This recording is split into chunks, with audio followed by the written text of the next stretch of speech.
na lamuki kolamuka nazolamuka namoni nzoto na ngai eza ya kolala pe ngai naza ya kotelema oyo alali wana ngai oyo atelemi ngai na frotte miso ndoto nini nazomona na frotte miso ntango na frotte miso na tiki ezalaki ndoto te nalingi nasimba nzoto wana loboko na nga ezotraverse nzoto ezosimba nzoto te na bandi kolamusa bato tolalaki na bango bolamuka boyitala makambo bolamuka nazolamusa bango naosala boye loboko na nga ezotraverse bango ezosimba bango te nalingaki nasimba lifiniku moko ezalaki wana ntango natie loboko na nga boye naokanga loboko na nga moko na nzela na ndokende nakute na mwana moko ya moke azoya mwana ngo azalaki nini azolela bokundanga pona nini nakufa te papa mama bokundanga pona nini nakufa te papa mama bokundanga pona nini nakufa te eleki ninga siko na bengi mwana wana yo yaka mwana nakozala kwa mwana ba 8 ans ba age mwa mike tango nakoti na se ya pont wana namoni mutu moko azoya alataki sikisa pamba torsini mutu wana azolela bokundanga pona nini nga nakufa te bokundanga pona nini nakufa te ngai nasakanaka na nzambe namonaka nzambe eloko pamba ngai nasakanaka na nzambe ngai tango mutu wana azoya akomi pembe na nga mpe nazoya ye mpe azoya boye tosali kwa croise boye tango sikoyo namoni ye natuni namoni na reconnaître ye mutu wana na reconnaître azalaka musicien chrétien moko ya mboka na biso akufa pe déjà ayemba banzembe belé sala ba succès pa banzembe ayemba pe nzembe moko ya cellulaire na bi Yesu soki nga na salela kilo Yesu kanisa ngai alléluia tango na bengi ye je vis maintenant une étoile descendre du ciel dans une vitesse éclair et bandiko kita avec une vitesse de croisière et bandiko ya tango ye ekomi na mabele et beti boum et ça l'explosion lokola bombe alléluia mbala moko alléluia tango na kwei na bandiko ka mungongo elobi na ngai Aston ozalaki choisi ozala témoin ya makambo oyo moni amen ngai dango tokosala parcours na enfer amen po ebisa bata mokeke na enfer existe mais telema asimbinga na loboko na telemi tango na telemi namoni lumière moko ya makasi liboso na ngai na kati ya lumière wana na bande komona sous forme ya mutu na kati ya forme wana na bande komona alati couronne na mutu na ye pe alati na bilamba alataki balati ceinture moko nord awa bakomi Jésus Christ le Seigneur Jésus Christ pe bakomi le roi des rois misu na ezali kobimisa lumière makasi nazokoka kotala ete maboko na ye ezalaki troué ebande kotangisa makila makolo na ye mpe ezalaki ya kotoboka balata ye basandale ntango namoni ye na senti na motema na nga l'émanation ya adoration na bandi koadore ye na bandi kokumisa ye na bandi kopambola ye ABC1 Television. ABC1 Television. Le leader en actualité. Shalom, shalom, peuple de Dieu, c'est bien moi, votre humble servante, Maman Lydie Moukadi, autrement appelée Maman Mapassa. J'ai dit un grand merci à mon réalisateur qui est mon mari, Michael Moukadi Chic, le père de mes enfants. Je dis aussi un grand merci à Jonathan Moukadi qui est derrière la caméra. Vraiment, bandeko balandi bozala bétonné, scotché na chaîne na bino ya ABC1 ya Maman Chantal. Lelo na kati ya émission kitoko, émission oyo bana nzambe balingaka. Naza na prophète munene. Prophète moko munene nga ntanga kombo na été mais yé moko ko se présenter pour boyebi déjà. Et comme temps oyo peuple ya nzambe e bana ko découvrir ba vérité nango na ba plateforme nango nyonso. Bible zo bana biso bokoye ba bo solo pe bo solo e ko kangola bino. Ceux qui n'a traduit en français, vous connaîtrez la vérité et la vérité vous affranchit. Et comme temps wana oyo yo mama ici kozana 4 coins ya monde entier na intérieur na poto partout dans le monde et comme temps toye ba vérité et si ka vérité vandi prophète ya solo azanani prophète pe ya lokuta azanani. Bonjour serviteur de Dieu. Oui, bonjour maman. Okoki ko se présenter na chaîne na biso ABC1 bandeko balandi baye bayo ozanani.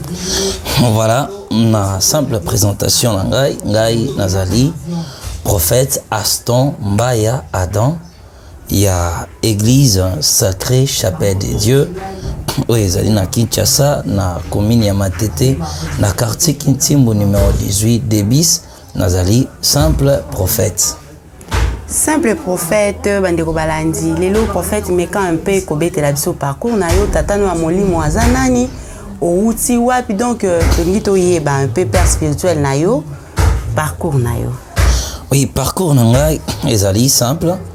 D'abord, mon père, Oazali, père Nangai, dans la foi en Christ, c'est le prophète Domi Mavinga. Oazali, père pasteur, na Mokambi église, colonne de fées, Zali, na commune Matete. Le parcours simple, je suis né dans une famille chrétienne. Où mes parents, Balaksaki, sont dès les bas âges. Mais comme on dit souvent, à l'âge des adolescents, naki kolanda chemin ya mokili na se détourner na voie ya nzambe pona sa la musique ya mokili musique profane avant na adhérer eloko ememaka nga na monde ezalaka ete ba grand frère na so quartier bazalaka toujours na habitude ya kotinda biso tokendaka kobengelaka bango basi alors kobengelaka bango basi mingi naka koembrasser musique profane. Je passe aussi pas mal des orchestres. Mais un jour, j'ai rencontré le Seigneur Jésus-Christ. Des histoires dans le vraiment au long témoignage là. Comment je l'ai rencontré parce que na bongo la motema na bar. Na mutate ya gangate. Comment tu vandi na bar tu mela masanga na ba ami.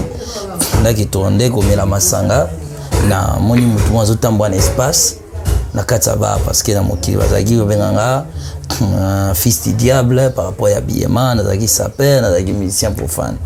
Alors na tangwana lorsque je l'ai vu na moni mutu wana zotala ngai bona lingaka nzembo moko ya luambo makasi nzembo wana luambo ezalaka banda nanga changer modele o balobi nanga lingi ya meka ngai siko nzembo wana luambo tellement na lingaka ngo mingi kama na ngana zaka DJ soki nzembo wana ebeti na ebisie bandela su nzembo wana siko deuxième fois tonga bandeli nzembo wana nde na moni mutu wana zotambwa na espace alataki pembe aotalanga na kati ya babwe nga pesko na otala bwe oh na phénomène ni nomona na frotter miso boy abenga na kombo nanga alobi Aston tu es chrétien, ça ce n'est pas ta vie, sors de cet endroit. Alors moi je dis non, moi je ne suis pas chrétien, ngana zasta ngana grand prêtre ngana mdelamba na jusqu'à ninga to vanda na bomba ya butano mutona na mona bino bo mona ete.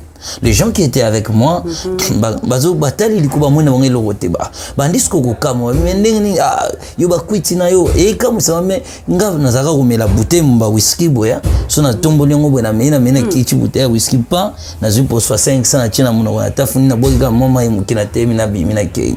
So ba kama ba kwiti nga na chaka. Komela wana na mela deux bouteilles à bière nga pena lango. So ando que c'est ça quit.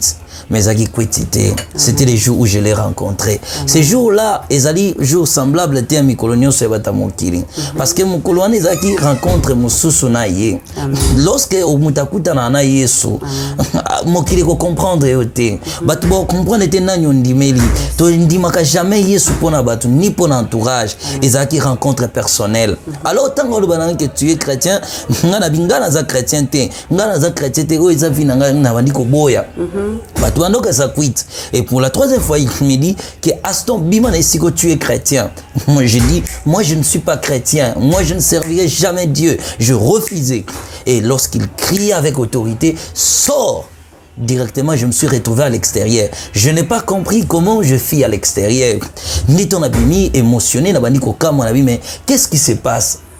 Chemin faisant, bon, étant aussi né dans une famille chrétienne, j'avais compris que la personne qui me parlait n'était pas un être ordinaire.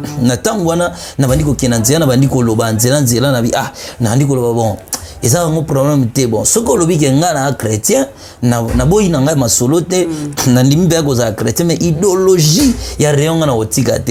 Forme pour un animé là déjà cerveau signarcos comme représentant et lamba na mokili, papa wemba comme prêtre et lamba kin kester, donc banga ici na sambe à la religion qui tendi, mais ce que binana comme un chrétien, non dit n'a pas ba pray wana ningo yoloba, non prier n'a mais et rayon na otigate, drink na otigate, bangi na otigate, mais non garder n'a idéologie qui n'a pas ils ont un problème. Mais idéologie au penza Kester papa wemba pesa biso na ko trahir en beauté. C'est comme ça que je parlais. Et je continuais la route. Je parlais, je faisais route et je suis arrivé à la maison. Et là, à l'époque, là, j'étais encore chez les parents. Parce que ma famille, bazaba na matete. Alors, à l'époque, voilà, on s'est retrouvé siko ton na iko mananda. Ton na komi nanda, c'est comme ça que je parlais. Or, à l'époque déjà, faisant la musique profane, ma mère abanda toujours collé la banzela au pese langa ba offrande na église, abanda toujours collé ba était moi nanga ko sela mokilité. Nazara soto comme na studio, crier za nga na boaka, na ko boaka soute vous ebu. Na ko su ko boaka te. Maman nanga afuka milanga na ba répétition pour le ba était yo okotika la ko sela mokilité, ko sela nzam. C'est pourquoi moi je dis oh na degré plus élevé nazali aussi fruit ya kondima ya mama na ngai. Bandeko balandi o bazolanda biso na papa na ngai awa na ngine yebisa na ba mama omoni puissance na yo ndenge ebatelaka bana na yo. Yo mama oyo mipesi na ambiance. Yo mama oyo mipesi na baloyenge ya mokili. Tala soki mama ya papa langa azalaki mama ya mosambelité mbele erovi ya papa langa ebungi na fortifier lisusu yo mama oyo za femme vertueuse oyo zo bâtir ndaku na yo na kati ya mabondeli. Tala résultat lango yango yo et je dis gloire au Seigneur na biso ba mama oyo to bonzaka bana na biso na maboko ya Nzambe to continuer papa langa. Alors à ce moment-là, merci beaucoup. Nathan wana maman, je suis arrivé à la maison, na bandisco koloba, nga munga noloba bon, na ebité parce que quand même nazaki pe troublé. Nazaki phénomène non na monate na vie mobima. Bon, loko lobi na ngana za chrétien na boité, na ndimi me ngana za prêtre na regarder idéologie à forme réyo kitendi na ko beta kitendi, ko baye na ko baye mais na ko die prai mais ko koma balolemo ba cravate la loko ba meme. Bon, à l'époque, quand je parlais des témoins de Jéhovah, na koma loko ba ntaba moko boy mais ngana regarder ka idéologie na ngai. Et la manière que je priais, ma mère dans la chambre, dans mon place, à la Kalobi, peu importe la façon où mon fils a semblé, moi je sais que le Seigneur a rencontré. Yes. Lorsque maman a Ngalobi bongo directement, Malubawana, il y a l'anguille, il y a yanké, langage kinoiserie, et l'ongwe directement. C'est comme ça maintenant que je priais comme un enfant de Dieu. Je demandais pardon, je confessais mes péchés, j'implorais le Seigneur vraiment. Na similia comme kolwana na bonde laki na lelaki. Le matin baninga nanga baye lisusu baye benga prêtre menene okimaki bisolobi. Gloire au Seigneur. Comme chrétien. Lorsque nous avons rencontré avec Christ, nous avons rencontré Jésus, quelque chose de nouveau changera dans la vie de nous. C'est que nous car lorsque nous avons rencontré le Seigneur, le changement est total.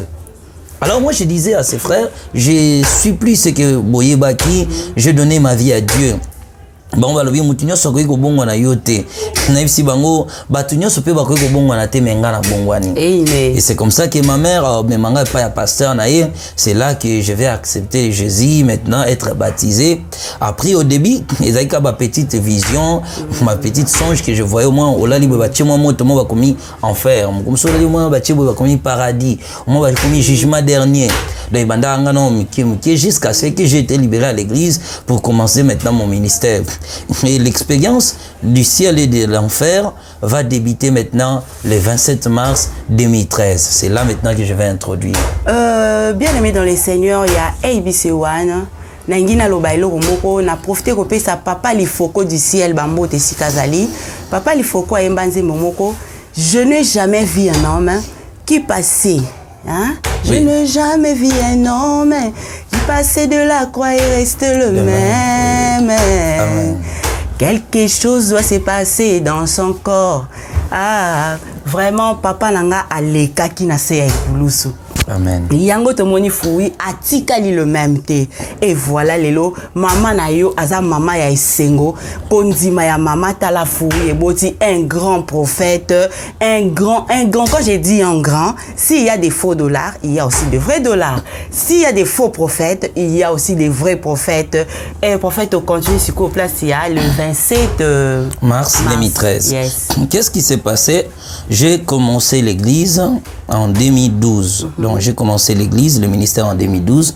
Alors là déjà j'avais bâti une église que je dirigeais. Alors à cette époque-là, il y avait une dame qui nous a intéressés, a sur une chambre na ye pour ta retraite parce déjà que au groupe de prière. Oui, donc j'avais déjà l'église. Mais la dame là, une membre de l'église, nda opesa biso chambre na ndako ne to skenda kokota ko ba retraite. D'accord. C'est là maintenant que je vais évoluer na comme to comme kota ba prier wana ko sambela. Parce que phénomène o e passa na ngana ba na Yesu ezaka vers 22h na ba wana.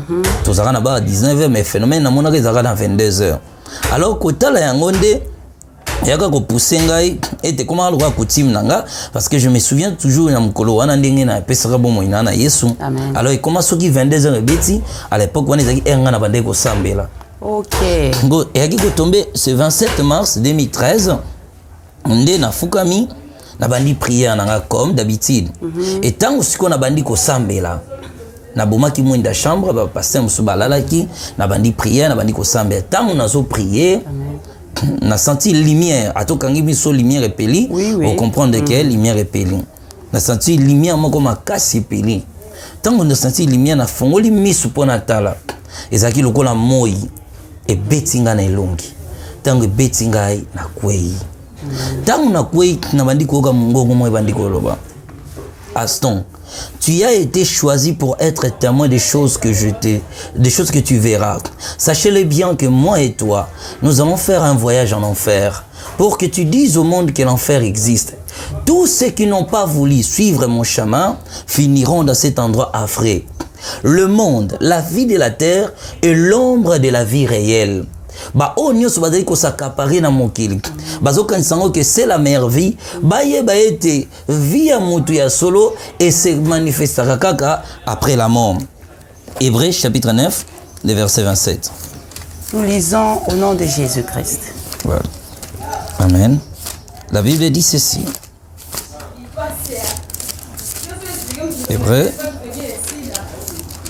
bandeko balandi le temps papa zo lukanga na lingi na yebisa na biso. C'est ça. Que Zambe aza vraiment Zambe. Et puis bon Zambe na ye ekotika la ko changer te. Bino bato boye ko bungisa biso nzela pour ko na ko lakisa biso ke ba prophète baza bato lokuta yango nazo répéter et si ka faux dollar ezali vrai dollar pezalaka. To continuer papa na ngai.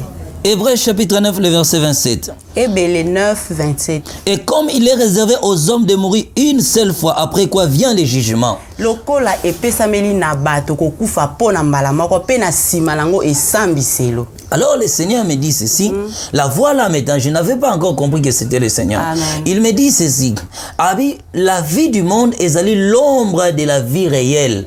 Eza vie à solo te, mais ezali ombre ya bomo ya solo. Papa nanga to expliquer un peu, eza na balandi msusu pe moi français ezaka difficile. Bon, vie oyo tozo vivre, eza elilingi ya bomo ya solo. Amen. Donc, mais bomo oyo ya elilingi, makambo nyonso zali ko sala ezali ko compter pour la vie réelle, pour na bomo oyo ya solo. Et bomo ya solo wana ekobanda kaka soki mutu akufi yango des éternités à mutu. Parce que mutu azali kaka corps te. L'homme a le corps, il a l'âme et il a aussi l'esprit. Et Job chapitre 32 le verset 8, la Bible dit en réalité dans l'homme c'est l'esprit. Lorsque l'homme sera l'esprit, l'homme commencera maintenant bomoi ya solo et cette vie se manifeste après la mort. Papa lobi na biso na kati ya mutu. Eza na nzoto, eza na molimo pe na elimo. Elimo oui. Voilà. Alors na tangu wana sikoyo tanga lobi voix wana lobi bongo mbala moko voix ngo ekati. Ngandenge na kweyaki na kanisi na zolota. Na vi mais ndoto nini na zolota na lamuka nano. Na lamuki. Ko lamuka na zolamuka na moni nzoto na ngai eza ya kolala pe ngala za ya kotelema. Wa lali wana ngai wa telemi ngai. Na frotter miso ndoto nini nazomona na frotter miso tant na frotter miso na tiki ezaki ndoto te. Na lingina simba nzoto wana loboko nanga ezo traverser nzoto ezo simba nzoto te. Na bandiko la musabato to lala kina bango bola muka botala makambo bola muka nazola musabango na osala boy loboko nanga ezo traverser bango ezo simba bango te. Na lingaki na simba lifinu kumoko ezaki wana na chelo loboko nanga boy na okanga loboko nanga moko e simba bango te. Donc nazaki sur na accès na monde matériel. Je criais, je réveillais ces gens, bola muka, bota la phénomène ezoleka, bola muka, bota la makambo ekomelinga, bola muka, batu bande koyoka ngai te. Nazola musa batu bazoyoka ngai te, nazoloba, nazoganga, batu bazoyoka ngai te. Ne nazaki troublé.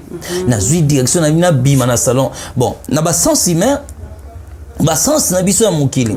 Na état wana et continuera toujours ko fonctionner. Na linga ki na fongo la porte. Loboko nanga est traversé porte sans que simba porte. Na bimba la moko. Na kena la musa propriétaire ayoka kinga ite. Nde na tangu wana na fongo la sous porte à salon. Loboko nanga est traversé porte na se retrouver na salon. Na libanda. Nde eskuta na komi na libanda na bandi na ke dans ba maison voisine na banda kola musaba voisin bola muka botala makambo ezoleka ngai pasteur na bino nga pasteur bola muka nga luka mingi na minya bando benga nga pasteur bola muka nga pasteur botala makambo ekomelinga siko na nzela wana na okuta na bata mokili na benga bongo frère tala ngai mutazo mona ngate na bandika kotambola nazolela nazosengo secours j'ai crié nazeko sengo secours. Mais Moutabande Koyokanga Azarakite. Prophète Nanga, si je comprends bien, au sein qui voyage astral. Je n'aime pas vraiment utiliser ces mots parce que c'est souvent utilisé par les diables. Ce mot astral est souvent utilisé par l'ennemi. Bon, moi je préfère rester dans cette optique. Kolobaka a toujours Nazaki hors de mon corps. Ok. Si ce qui te landi ndingo beta, c'est que ba oyo ba kufaka. Bakufi ba vivra phénomène oyo ebisa biso. Oui, ba vivra phénomène oyo. Et même question trouver et qu'on soit réponse tango tant on a rencontré Jésus. Ce qu'on attend wana na eta wana nde na bande ko kende. Na mona batamuki na osulisa bango ba oyo kangate. Botala ngana ndeko parce que zaki na mwa butu. Batu bazo kangate. Na nzena ndo kenda kutena mwana moko mukiazo ya. Mwana nga zaki ni azolela bokundanga pona nina kufate papa mama bokundanga pona nina kufate papa mama bokundanga pona nina kufate eleki ninga siko na bengi mwana wana yo yaka mwana na kozala kwa mwana ba 8 ans ba âge mwa mike dango ayena tuniye nini abi ya tikanga ya nazokoka te na bela ki ba minga na hôpital maman na hôpital balobi nga na kufi nga na yebisa wange nga na kufi te papa na nga mama bazwa nzoto na nga bakunda nga zana nga na esika okende te yango na olela bango na bisi soki yo mto kufa nga na kufa na nga te mwana wana leki nga pe na leki na continue ki nzia na zokende siko na nzia na zokende na hokuta na bato bazolela bokundanga pona nini na kufa te bokundanga pona nini na kufa te bokundanga pona nini na kufa te. Si que par là prophète Nangai ba amo ezotambo ezotelengana baza bato baza na kati ya séjour de mort c'est que ba kufi na ba mort moko eza volonté ya Nzambe te ezaki ba mort prématuré bato wana baza na séjour de mort te baza wapi bazali ba am oyo eraka na mokili batengana na mokili. Et même lorsque le Seigneur, maintenant, tant au Goutana, Yesu, m'a expliqué ce qu'au phénomène, voilà, il y a ma cambo na monaki. Mais pour le début là, moi je ne savais rien. J'étais troublé. Nazol koseku pour nazonga nanzoto nangandenge lali wana. J'ai continué la route. Nazo continué ko kende. Alors, na bandisco kozonga na famille nanga pona swa na famille nanga na ibisa mbata la phénomène yezo lekelanga. Nzela na bande ko kende nazo kende. Na komi quelque part na quartier mo Pandoma ina matete. Et pas na moni mwana mwasi moko boye avandi liboso porte ndako mwana mwasi wana avandi azolela pona ni bakunda ye ya kufata zandi sika okende te na ye na bandi ko interroger mwana mwasi wana na bandi ko mais ndiko mwasi parce que ngana ndo lukaka lisungi ovandi boye pwani telenga inga balobaka nga na kufi famille nga bakundanga ngazaka na sika okende te yango na vandi kaka na bisi soki yokufa ngana kufa te etali yo na leki na koma kitipa na biso je réveillais ma famille mutabande ko yokanga ite nazalaki troublé na etawana lisungi ezaki lisute désespéré ndankomona ete nzoto nanga etikali menga nazali banda nzoto nangai na continue ki route prophète elo moko esimbinga makasi na moment oyo zoloba na eko comprendre bato yo balotela bato bandoto ki okufi moni prophète atana se a pongi na yewana azaki ko confétiser ko prophétiser toujours que na kufati na ngi pe na yebisa na molandi moko yo mtu so ba yeli ndoto na loti okufi otikale ondimi yango ozondima na ba fe nango ndenge ka papa boyaki na ye yango pe Seigneur azongisaka na bomo soki pas azaki muto tambola na ba négativité ya kobanga to nini alingai peut-être patika donc na lendi singa lisusu que il ne faut pas biso moto fongola ba porte na ba makambo mususu mutu nyoso akoki koyela ndoto boyango dans le nom de Jésus-Christ. Amen. Yes. Alors tango wana lokola nazwaki lisungi nini na famille na ngai moto akoyedenga azalaki te na continue siko route na ngai nabandi kokende nabimi mpa na biso na ngufu nazwi prince wana ekendaka ti sous région nabandi koya mwana nzela naokuta na bandoki baolia bato baosala baréunion naomona bato baosala bapratique na bango kilt ngai naoleka butu eza makambo ebele eza monde mosusu vraiment na ntango wana ntango nakomi na sous région nazwi siko bypass ngai nauti matete nazwi siko bypass nazokende nzela nazokuta na bato wana bato bayebi malamu ndenge outi matete bypass ozoya ezalaka na station moko ezalaka wana ekotisaka biso na sa pont sous région wana donc c'est-à-dire na station na monument pont wana soko okoti yango ozokeki ngasani okota okei bokota bokeboye bao bauti matete bakota bakelime te nga sikoyo na eta wana nazalaki na koti na se ya pont wana ntango nakoti na se ya pont wana namoni mutu moko azoya alataki sikisa pamba torsini mutu wana azolela bokundanga mpona nini nga nakufa te bokundanga mpona nini nakufa te ngai nasakanaka na nzambe namonaka nzambe eloko pamba ngai nasakanaka na nzambe ngai ntango mutu wana azoya akomi pembe na nga mpe nazoya ye mpe azoya boye tosali kwa croise boye ntango sikoyo namoni ye natuni namoni na reconnaître ye mutu wana na reconnaître azalaka musicien chrétien moko ya mboka na biso akufa pe déjà ayemba banzembe belé esala basuccès parmi banzembe ayemba mpe nzembe moko ya cellulaire nzembe yango esalaka succès à l'époque ayemba comprendre tozokode pour ne pas kozala poursuivi ntango moto alobi nzembo ya cellulaire oyo bayokaka musique ya nzambe bayebi déjà eza nani tocontinue alors ce que ntango namoni ye na eta wana nakamona mais oyo papa intel nabengi siko papa telema telemi abandi koyebisanga nasakanaki na nzambe mbongo mituka bavoyage nyonso nazwaki pamba tala lelo esika na suki. Matthieu chapitre 16 le verset 26. Matthieu 16 verset 26. Nous lisons au nom de Jésus. Voilà. Un homme litomba eza nini na moto de gagner tout le monde s'il perd son âme. Kozwa nyonso ya mokili mena suka obungisa molema. Auquel donnera un homme en échange de son âme. Okopesa na nini lokola mbano to lifuti na molimo na yo. Alors na tango wana azo regretter pona ba bien, pona ba mbongo, pona mituka, pona ba voyage azwaka na mokili. Alobi metala lelo so na ngai, nazalaki na nga na opportunité na mokili. Nazalaka na nga na temps, talanga esika na suki, a continuer vitesse na bandi ko kende, abandi ko kende na vitesse moko de clair. Na bandi ko landa ye, mais na tikali ko zwa ete. Na bandi ko regretter, na ko tala ete ndenge toza boye toyebaka ete ba oyo wana ba o batombwama bato minene baza ya nzambe soki ye aza na eta wana azotelinga na seke nga mpe esali nini esili mpo na ngai na bandi koregrete na bandi kolela na bandi koba c'est fini pour moi ye sikoyo awutaki direction alimete aye boye akoti wakei ngai esika nazalaki nazwi mpe nzela na nga mpona mata lokwa bapremiere yi donc omonaki nawuti na sa pont sikoyo ntango nazokende eta mwana nzambe église nyonso mwana nzambe nyonso asambelaka yebike soki naza na problème lisungi na nga liboso tokendaka d'abord na église to na église to na pasteur parce que nga na eta wana omoniki nauti na 18e ri donc nandokende 18e 17e tina okende parce que nga place nauti wana ntango nabimi na sa pont église ya liboso efrappe esprit na ngai nde église wana nakendaki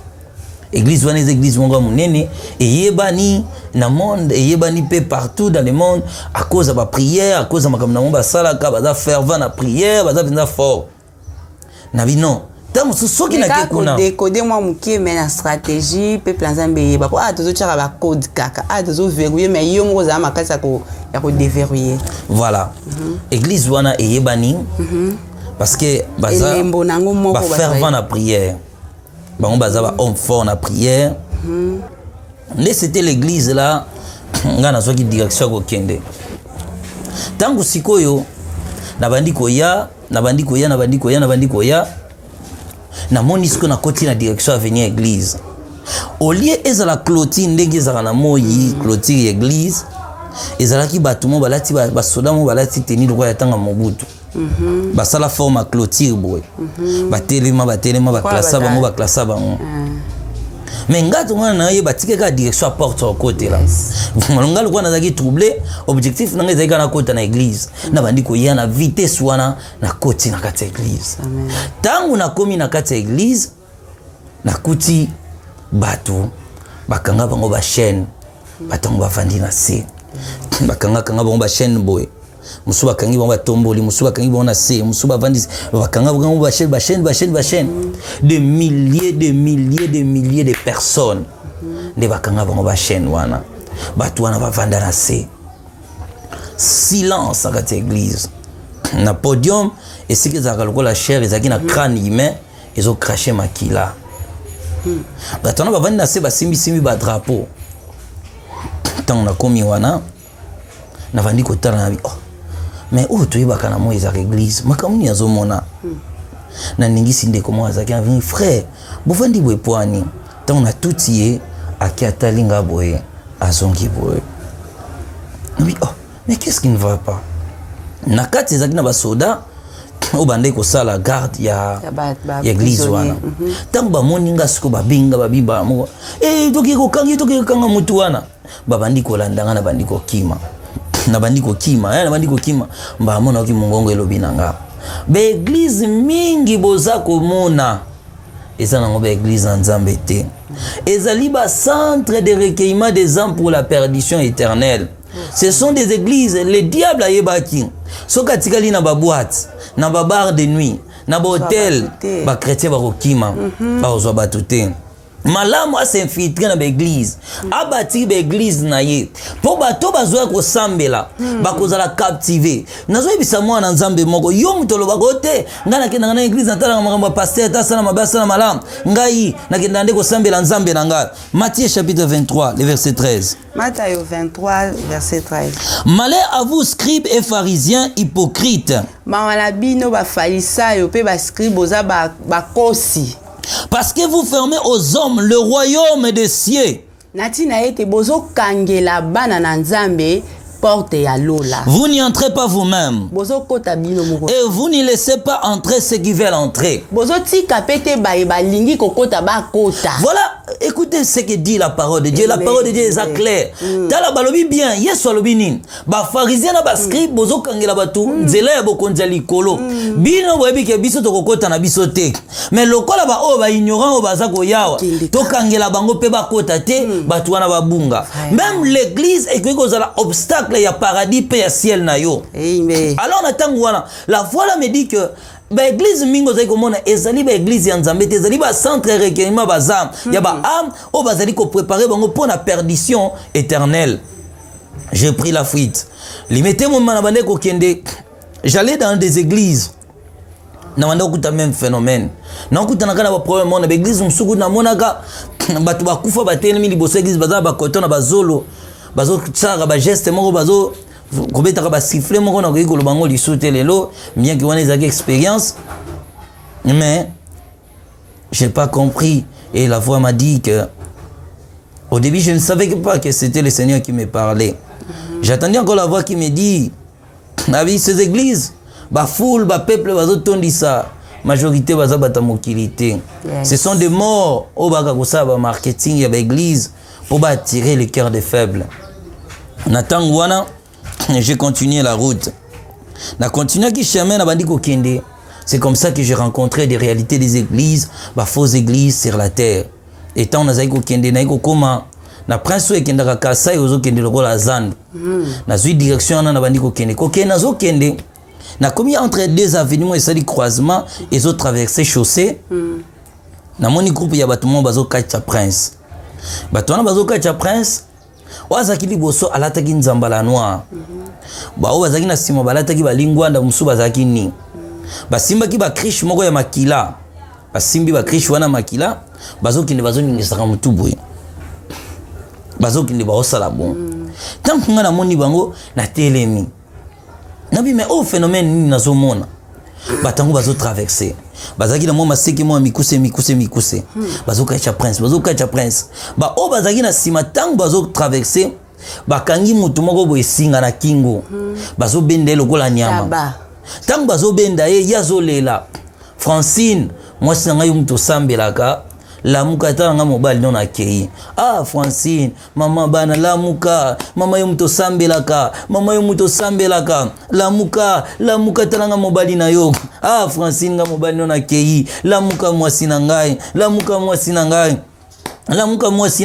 tanga mobali no siko tanga na moni wana mbamona bandi ko ebisa bango bino makamni bozo sala est-ce que bakanga ka mutu boy na bandi ko landa bango botika ye ezala kate wazaki liboso azaki lokola chef na bango abaluki atali ngai ayebisi bango bokipe ete bakontinue route na bango nalandaki bango bakoti tina lupango mwana barumbu place wana lupango na moi pe boye eza na portail moko etikala kote mosu ekweya eza na pompe pe eza na 5 porte ya ndako na kati 5 ndako ofuti na kati eza na nzete moko avoka wana ntango bakoti na kati bazwi mutu wana bake badiembisi ye na nzete wana nde ntango badiembisi ye babandi kosala baincantation ngai nalingaki nalongola moto yango na nzete ntango naotya loboko nanga boye ezosimba ete babandi kosala baincantation namoni koto akomi ntaba mbala moko bakati ekingo akwei babandi kowela misuni na ye tolalaki na mwasi tolalaki na mobali tolalaki lelo alamuki te atiaki kondima na ye na losambo ya mobali na ye